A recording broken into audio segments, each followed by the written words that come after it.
Assalamualaikum warahmatullahi wabarakatuh. Welcome back to my channel Abil Virgo. Di sini masih sama Imam dan sekarang saya lagi bareng sama teman-teman KBSR. Dan ini juga ada Master di sini ya. Kita kedatangan Master guys. Langsung saja, nggak usah berlama-lama. Silakan kalian Perkenalkan, nama saya Muhammad Feriawan. Saya dari owner Klobot Barbershop dan bersama teman saya. Perkenalkan, nama gue Digul Guide dan kebetulan gue berasal dari Indramayu dan besar di Indramayu. Ya, luar biasa sekali. Mungkin masih banyak yang belum tahu di sini kakak-kakak ini dari berapa bersaudara dan anak keberapa, Kak? Silakan. Kalau saya dari 5 saudara dan saya anak terakhir dan saya bungsu. Dan teman saya ini, Kalau gue kebetulan anak pertama dan dari 2 saudara. Oh, cuma 2 berarti. Gini kakak, pengalaman kerja itu dari tahun berapa dan apa aja, coba bisa diceritakan pengalaman kerjanya dari mana sampai. kalau saya dari lulus SMA, tadinya saya nganggur dulu selama 6 bulan. Nah, di situ saya cari-cari kerja. Pada awal saya cari kerjanya tuh dari ngelamar-lamar ke PT di Cikarang. Di Cikarang saya lamar-lamar kerja dan saya dapat kerja sekitar 1 tahun saya kerja di Cikarang. Setelah itu saya cari-cari lagi, saya masih suka di PT, dan lama-kelamaan saya kerja di PT tuh jenuh. Sebenarnya jenuh banget kerja di PT tuh, setiap hari, setiap pagi kerja kayak gitu-gitu aja, nggak ada perkembangan menurut saya kerja di PT itu. Berapa tahun itu? Itu kurang lebih saya sudah hampir 5 tahun kerja di PT. Kerja di PT. Iya. Setelah di PT, Pas PT terakhir tuh saya sudah merasa jenuh banget dan saya memutuskan kembali lagi seperti dahulu saya kerja, bukan kerja ya, jadi saya punya pengalaman sebagai barberman. Iya, sebagai barber. Jadi di situ saya memutuskan untuk jadi barber, panggilan jiwa lah ya. panggilan jiwa. Oke. Silakan kakak Digul untuk menceritakan selanjutnya. Untuk pengalaman kerja ya. Iya. Pengalaman kerja awal tuh setelah lulus SMP, karena berhubung nggak lulus SMP, nggak lanjut SMK, itu jadi kuli bangunan. Berjalan nggak lama,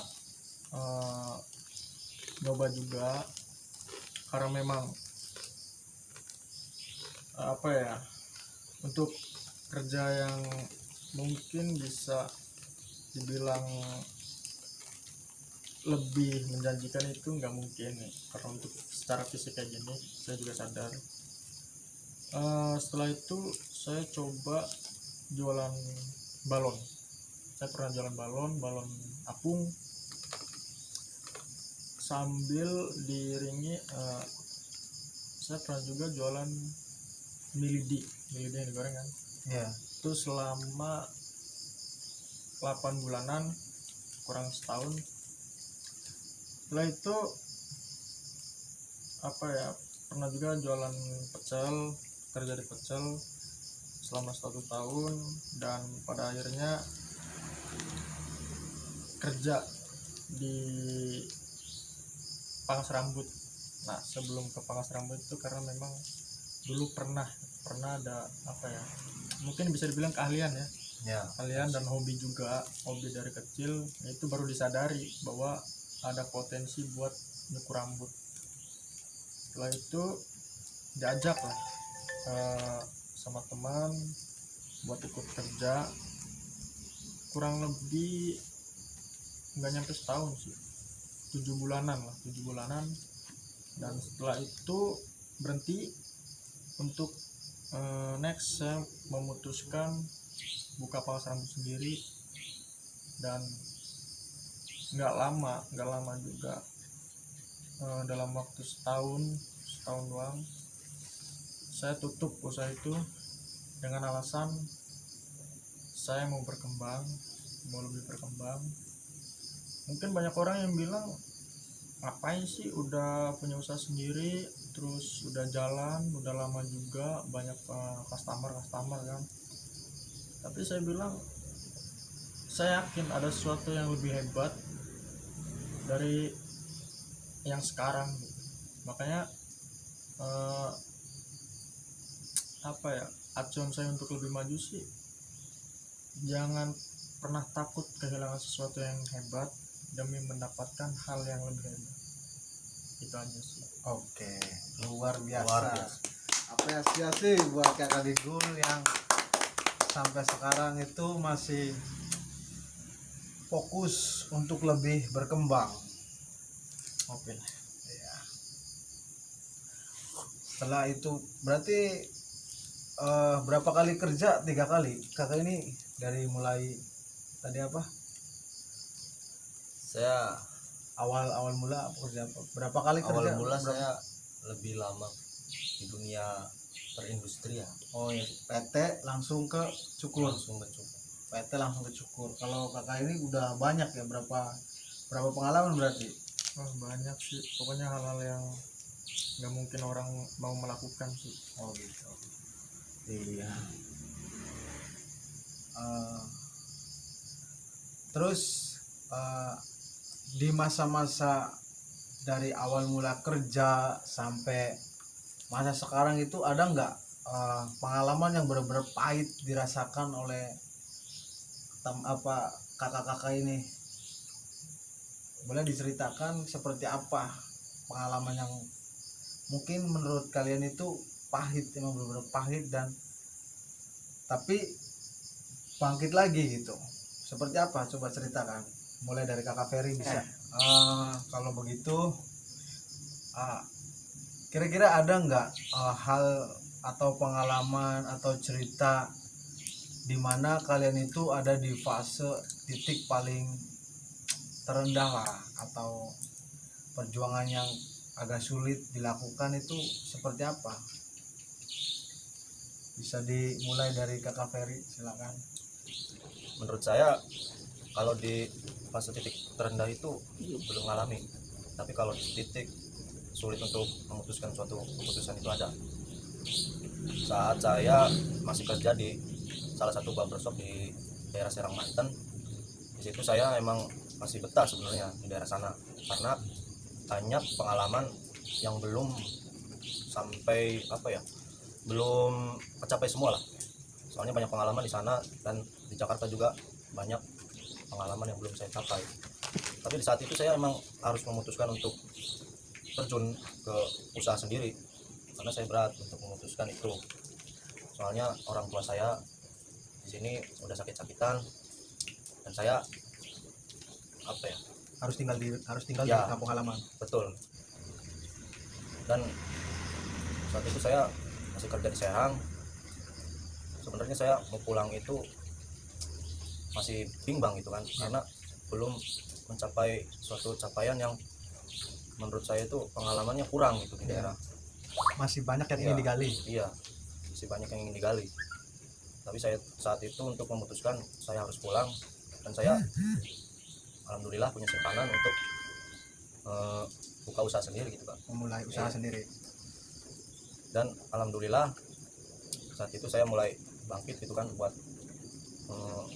orang tua saya itu bangga gitu sama saya.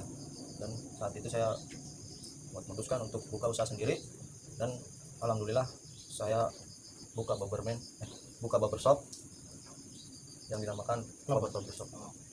Kalau dari kakak Digul sendiri itu seperti apa mengalami di titik rendah? Di titik rendah ya, kalau gue sendiri sih, menurut gue pribadi, untuk berada di titik rendah itu ketika nggak megang uang sama sekali. Dan karena ketika gue nggak megang uang sama sekali, gue bingung mau berbuat apa gitu. Ya menurut gue sih ya itu doang sih. Dan untuk membangkitkan suatu titik rendah, dan mungkin itu sulit berbuat apapun, ya gue harus berusaha supaya kehidupan gue itu ya lebih ada tahapan lah, Peningkatan. ya peningkatan itu kurang lebih seperti itu sih. Oke, kalau begitu apa aja kah yang udah kalian capai dari mulai kalian kerja sampai hari ini? Tolong diceritakan dari kakak Ferry. Kalau soal pencapaian, saya alhamdulillah sih saat ini bisa meringankan beban orang tua, terutama dari perekonomian. Dan alhamdulillah saya sedikit-sedikit bisa kebeli motor dan gak di sawah juga, alhamdulillah. Itu aja sih pencapaian saya, Kak. Oh begitu. Kalau dari kakak Digul sendiri seperti apa? Dari segi pencapaian Pencapaian dari apa yang udah dicapai sampai saat ini dari awal? simpel. Kalau untuk pencapaian sih lebih tepatnya apa ya, kalau gue pribadi masih bisa bertahan hidup sih dari industri ini, dan itu emang suatu pencapaian sekaligus suatu hal yang membanggakan, karena hal yang paling berkesan itu ketika kita apa ya, ada kelangsungan hidup, dan di situ memang benar-benar hasil apa yang kita geluti sebenarnya segitu sih. Jadi apa ya, poin yang paling penting menurut gue pribadi emang itu sih. Jadi masih bisa bertahan hidup dari industri itu sih.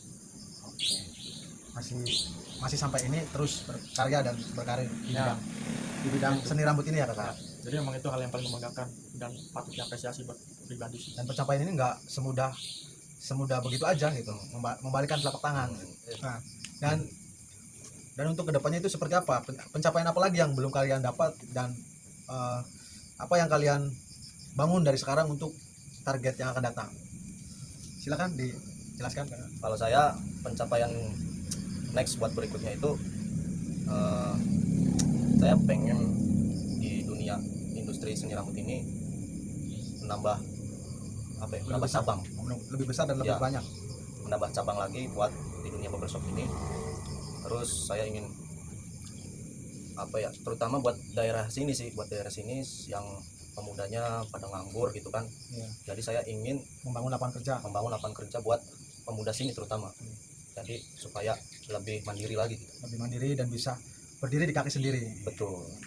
Berarti ingin memperluas lingkup ruang gerak kakak itu sendiri ya, usahanya itu. Iya. Ingin berkembang lah. Kalau dari kakak Digul sendiri, pencapaian apa yang akan dilakukan untuk kedepannya? Silakan. Untuk dari segi pencapaian mungkin ada dua hal sih sebenarnya. Yang pertama mungkin hal yang lumrah bagi manusia ya, yang ingin hidupnya itu berkembang, pasti mengharapkan sesuatu yang lebih lah, dalam arti kita pengen sukses. Nah seperti itu. Dan untuk kedua, gue pengen, karena mayoritas dari orang-orang Indonesia itu memikir bahwa apa ya, dalam industri barber ini kurang gitu, mungkin bisa dibilang apa ya, masih dalam sudut pandang yang rendah gitu. Dan gua ngotot banget di sini supaya orang-orang tuh tahu betapa pentingnya dan betapa patut diapresiasi, karena memang kita apa ya, bicara keahlian, mungkin memang keahlian, dan keahlian seseorang itu bukan hal yang wajar apabila direndahkan untuk secara nominal dan pola pikir yang kurang masuk akal. Karena nggak semua orang itu mempunyai keahlian, dan keahlian itu memang patut banget buat diapresiasi lebih. Dan banyak orang yang gue lihat, kenapa gue maksa untuk memperluas sudut pandang mereka, gue sendiri sih kadang ngerasa sedih ya ketika sebuah seni yang dipandang oleh orang itu tidak layak. Kurang lebih seperti itu sih. Mungkin jadi gini guys, mungkin kesimpulan dari kakak Digul itu, kakak Digul ingin menjadi orang yang bisa merubah pola pikir dan sudut pandang orang terhadap seni rambut itu sendiri, karena masih ada beberapa orang yang menganggap sepele dengan profesi sebagai seni rambut atau tukang cukur ini. Makanya beliau ingin sekali merubah pola pikir orang-orang yang masih menyepelekan profesi seni rambut ini. Padahal seni rambut ini adalah profesi yang tidak bisa disepelekan, karena prosesnya yang panjang dan pencapaiannya yang cukup sulit ya. Nggak semua orang mampu menjalaninya. Maka dari itu, dari beberapa tukang seni rambut ini gampang-gampang susah guys. Kita selain kita berdiri di kaki sendiri, pekerjaan ini tuh cukup menjanjikan untuk masa depan kita. Walaupun zaman berganti, tahun berubah, tapi profesi ini masih selalu diminati dan digemari oleh orang-orang dari mulai usia balita sampai yang usia lanjut. Begitu mungkin kira-kira kesimpulan dari Karena saya. kalau menurut apa ya, kalau kita kembali ke zaman dulu, era dulu, untuk seorang barber itu memang benar-benar disegani untuk semua orang ya, karena hanya seorang barber salah satunya, salah satu orang yang bisa berkontak langsung, dan itu untuk penempatan sebuah media yang kita lakukan itu benar-benar apa ya, suatu kehormatan orang lain tapi dapat kita pegang, dan itu memang hal yang patut apa ya, dihargai juga. Kalau kalau disuruh milih antara jodoh dan karir, itu kalian lebih pilih yang mana? Bisa dijawab Kakak Ferry, silakan. Menurut saya kalau milih antara kedua itu saya lebih penting karir dulu, karena berhubung saya emang masih muda juga gitu kan. Jadi kalau kita milih karir, di situ kita harus bisa mencapai tujuan karir itu supaya kita bisa mapan. Setelah mapan pasti kita cari dong yang namanya jodoh. Kita nggak mau juga kan kalau udah dapat jodoh kita masih belum mencapai karir itu, kita belum mapan. Mungkin seperti mungkin Kakak Ferry ini nggak mau kalau seandainya jodohnya itu tidak bisa bahagia bersama Kakak Ferry Betul. sendiri. Karena gini, kita kalau udah mencapai karir setidaknya kita udah punya usaha lah sendiri gitu kan. Iya. Nah di situ kan pasti kita udah punya pegangan buat kita nanti punya jodoh gitu kan.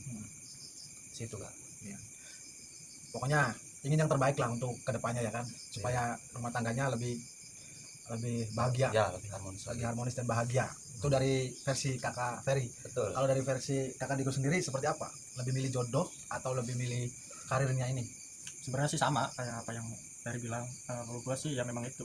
Jadi kalau untuk sekarang bicara masalah umur ya, tadi Ferry udah nyebutin masalah umur, jadi next gua juga bakal sebutin. Umur gua baru 20 tahun, jadi waktu yang panjang juga untuk mencapai suatu prestasi. Ini mungkin sedikit meluruskan kalau di Kak Ferry, karir itu memang penting, karena kalau kita sudah terfokus sama yang namanya jodoh ya, kalau yang namanya jodoh kan itu hal yang apa ya, bisa dibilang ya memang hal panjang kan, jangka panjang. Jadi Kita punya tanggung jawab yang besar juga. itu. Nah setelah kalaupun nikah, pilih kita apa ya, kita memilih untuk nikah terlebih dahulu, yang jadi pertanyaan setelah nikah kita mau ngapain kalaupun karir kita belum tercapai gitu kan. Jadi ruang gerak kita terbatas. Betul. Kalau di masa sekarang sih apa ya, manfaatin lah masa-masa muda untuk berkarir, fokus, karena itu suatu planning yang benar-benar bermanfaat untuk kedepannya kan.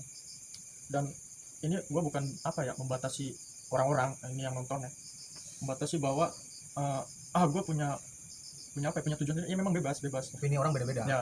Kalaupun kalian mau nikah dulu ya silakan, ya mungkin pertanyaan gue itu doang. Jadi setelah nikah tuh mau ngapain gitu kan, karena seorang tuh pasti harus punya konsepnya yang benar-benar matang. Itu aja sih. Jadi kalau kita terfokus sama yang namanya jodoh dulu, ya janganlah, manfaatin dulu masa-masa kalian sendiri, kita sendiri, apa ya, memperkualitas diri lah untuk jadi lebih baik sebagaimana kita sudah pantas dan mampu tentunya. Itu ya silakan next kalian berpikir untuk ke arah jodoh. Mungkin supaya jodohnya berkualitas juga mungkin ya. Ya, Betul. Kalau seandainya saya jadi oposisi ya kan, kan nggak ada salahnya juga nikah dulu. Iya. Karena untuk sebagian orang itu berpikir kalau menikah itu juga menambahkan rezeki. Ya emang seperti itu, kayak gue bilang tadi kan, gue nggak membatasi pola pikir seorang untuk sevisi sama gue pribadi. Iya. Jadi memang nggak ada salahnya juga untuk menikah dulu kan. Menikah dulu apa karir dulu? Kalau gue pribadi karir dulu lah. Karir dulu. Iya. Kalau tetap karir dulu. Karir dulu. Soalnya gini, kita hidup itu harus punya konsep buat kedepannya gitu kan.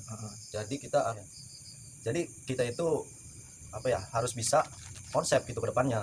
Jadi kalau milih karir dulu atau nikah dulu, ya pilih karir dulu. Soalnya kita harus bisa konsep supaya kita kalau hidup terkonsep nanti kedepannya akan lebih baik lagi gitu kan. Oke.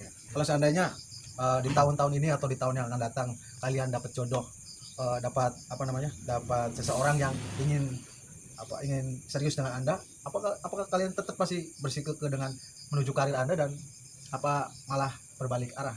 Ya menurut saya sih, ya kalau emang kita udah srek gitu kan sama yang kita udah dapat jodohnya gitu kan, ya kok boleh buat kita halalin dia. Ya kalau menurut saya, konsep saya itu gini, kan saya emang masih punya tanggungan gitu kan. Tapi kalau misalkan jodoh saya ini untuk minta supaya saya untuk menghalalkan dia, ya paling saya minta untuk apa ya, Sudah lah, jeda dulu, saya ngasih supaya ngasih kelonggaran waktu untuk apa ya, buat nyelesain tanggungan yang saya punya gitu kan. Setelah itu saya bakal ngalalin dia, karena saya mempercayakan dia, saya jodoh dia, dan nanti saya akan ngalalin dia. Kalau besok-besok ada yang minta halalin dan dia minta kepastian dari Kakak, ini gimana? Saya sih orangnya emang berprinsip ya, kalau mau bicara prinsip. Jadi Kalau gua apa ya, gua paling fokus di karir. Kalaupun ada seorang yang untuk saat ini ya sekarang minta untuk dihalalin mungkin ya, kemungkinan sih bakal tahan sih, karena gue punya tujuan, dan di tujuan konsep hidup gue itu nggak ada yang namanya perihal jodoh sih. Jadi mungkin kalaupun ada yang mau, gue bakal tahan dulu sih. Tetap konsisten dengan konsep awal, tujuan awal. Gitu sih. Nah, terus untuk bicara tentang pasangan, nah kalau sekarang bicara tentang hidup, kalian pernah nggak sih mengalami yang namanya tuh menyesal dalam satu keputusan atau suatu hal lain lah gitu? Apa yang paling menyesal banget tuh apa? Kalau menurut pribadi saya yang pernah saya sesali yaitu belum membahagiakan orang tua Sampai saat ini? sampai saat ini. Kalau untuk penyesalan sih sebenarnya ada, tapi kita jangan terlena terlalu lama dalam rasa penyesalan, karena hidup itu memang perlu sih penyesalan buat memperbaiki diri supaya lebih baik ya, jadi acuan. Tapi yang namanya penyesalan tuh kita harus ilangin sih sebisa mungkin, karena ada beberapa orang yang bisa efek dari penyesalan itu semakin redup dalam arti semangat. Ada juga sebagian orang yang dalam rasa penyesalan itu sebagai acuan untuk lebih baik sih. Jadi kalau gue pribadi hilangin sih rasa penyesalan. Dan mungkin kalau untuk rasa penyesalan gue ya, gue pernah ditato, dan itu adalah salah satu penyesalan terberat sih, karena gue udah membuat perasaan orang tua itu merasa gagal ketika mendidik anak. Dan kenapa, kembali lagi kayak tadi kan kita bicara masalah soal karir, kenapa gue memilih untuk fokus kepada karir ya, karena itu supaya gue pengen banget Ada yang dibanggakan? ya, supaya merubah orang tua yang tadinya menyesal jadi bangga gitu kan. Itu sebenarnya kayak gitu. Oh seperti itu. Terus emang tujuan awal tato itu apa sih? Awal mula Tato. kenapa gitu ya? Juga sih kayak apa ya, Terjerumus dalam lingkungan. nggak menyalahkan lingkungan juga sih, mungkin kepada diri sendiri juga sih, nggak bisa membatasi mana hal baik mana hal buruk. Belum bisa Nah, membedakan. belum bisa membedakan, dan itu semua orang pasti ada sih rasa, apalagi kita apa ya, anak muda kan pasti rasa penasaran lebih. itu. Ya penasaran dan Ada. ingin lebih daripada yang lain itu ada pasti. Segitu saja setelah panjang lebar kita ngobrol-ngobrol. Mungkin ada pesan-pesan buat teman-teman di sana dari Kakak Ferry.